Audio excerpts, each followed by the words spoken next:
Assalamualaikum warahmatullahi wabarakatuh. Perkenalkan, nama saya Fenata Dwi Alifiana. Saya dari Prodi Tadris Matematika Fakultas Tadris Umum Universitas Islam Zainul Hasan Genggong dengan NPM 211210490071. Pertama-tama yang saya takdimi pengasuh Pondok Pesantren Zainul Hasan Genggong, yakni Kiai Haji Muhammad Hasan Mutawakil Allah SHMM. Yang saya hormati Rektor Universitas Islam Zainul Hasan Genggong, yakni Dr. Bapak Abdul Aziz Wahab BAMAG. Yang saya hormati Ibu Dekan Ibu Wahyu Lestari. Yang saya hormati Ibu Kaprodi Tadris Matematika, yakni Ibu Eka Rahayu. Dan yang saya hormati dosen pengampu mata kuliah Qiraatul Quran wa Tahfidz, yakni Bapak Amin. Di sini saya akan menerangkan sedikit tentang hukum bacaan mat. Yang pertama ada latar belakang. Mempelajari ilmu tajwid hukumnya adalah fardu kifayah. Jika dalam suatu tempat ada seseorang yang menguasai ilmu ini, maka bagi lainnya tidak menanggung dosa. Dan sebaliknya, jika tidak seorang pun yang menguasai ilmu ini, maka seluruh penduduk daerah tersebut menanggung dosa. Adapun membaca Al-Quran dengan tajwid hukumnya adalah fardu ain. Hukum mat yang terdapat dalam ilmu tajwid masih terasa asing sebagian di telinga, disebabkan pelajar ilmu tajwid yang belum tuntas sulit untuk memahami dalam Al-Quran. Maka penulis berusaha untuk memaparkan secara sederhana tentang hukum mat dalam makalah ini untuk membantu pembaca memahami materi mat tersebut. Yang kedua yakni adalah rumusan masalah. Berdasarkan pada latar belakang yang telah dijelaskan, maka dapat dibuat perumusan masalah. Yang pertama, apa yang dimaksud dengan hukum mat dan apa saja pembagian bacaan hukum mat.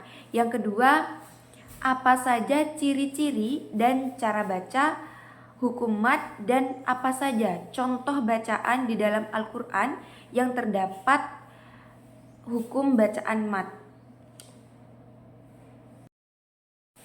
Selanjutnya, untuk tujuan masalah dari PPT ini dapat kita ambil. Yang pertama adalah untuk mengetahui pengertian hukum mat dan apa saja pembagian-pembagian dari hukum bacaan mat. Yang kedua, untuk mengetahui apa ciri-ciri dan bagaimana cara bacanya dan apa saja hukum bacaan yang terdapat di dalam Al-Quran yang meliputi hukum bacaan mat. Selanjutnya adalah pengertian mat. Di dalam kitab Matan Al-Jazariyah, mat menurut bahasa yaitu artinya bertambah. Ada juga yang mengartikan mat menurut bahasa dalam kitab Hidayatul Mustafid dan Tuhfatul Atfal yang artinya panjang. Sedangkan mat menurut istilah, yang pertama di dalam kitab Hidayatul Mustafid memanjangkan bacaan menurut aturan-aturan tertentu di dalam Al-Quran. Yang kedua, dalam kitab Matan Al-Jazariyah, suatu ibarat dalam memanjangkan bacaan menurut huruf-huruf tertentu. Yang ketiga, di dalam kitab Tahfatul Atfal, yaitu pengibaratan dari panjangnya waktu suara huruf dan tambahnya suara di saat bertemu hamzah dan sukun. Selanjutnya adalah pembagian mat. Mat terbagi menjadi dua bagian, yaitu mat asli atau mat tabi'i dan mat far'i. Berikut pengertian dari mat asli atau mat tabi'i dan mat far'i. Yang pertama adalah mat asli atau mat tabi'i. Mat asli sering disebut juga dengan mat tabi'i, yang secara bahasa mat tabi'i itu berarti tabiat.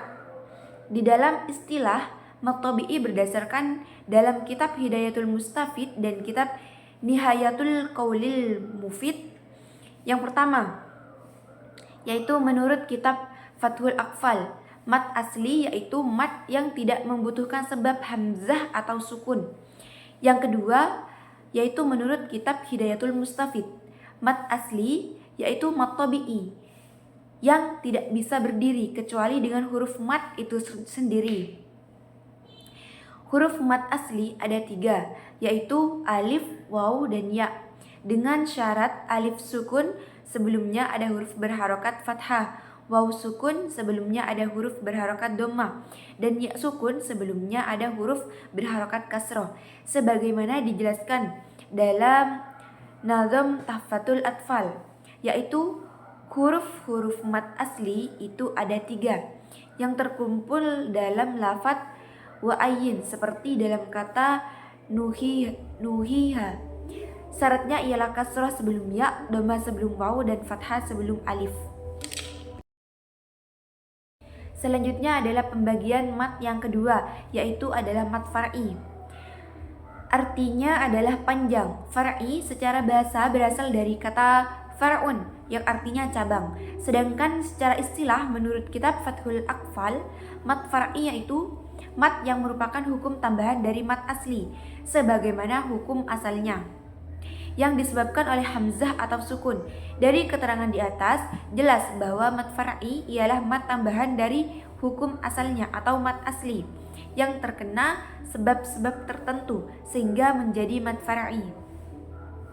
Menurut buku Pedoman Ilmu Tajwid Lengkap, ada 5 jenis sebab yang menjadikan mat asli berubah menjadi mat far'i.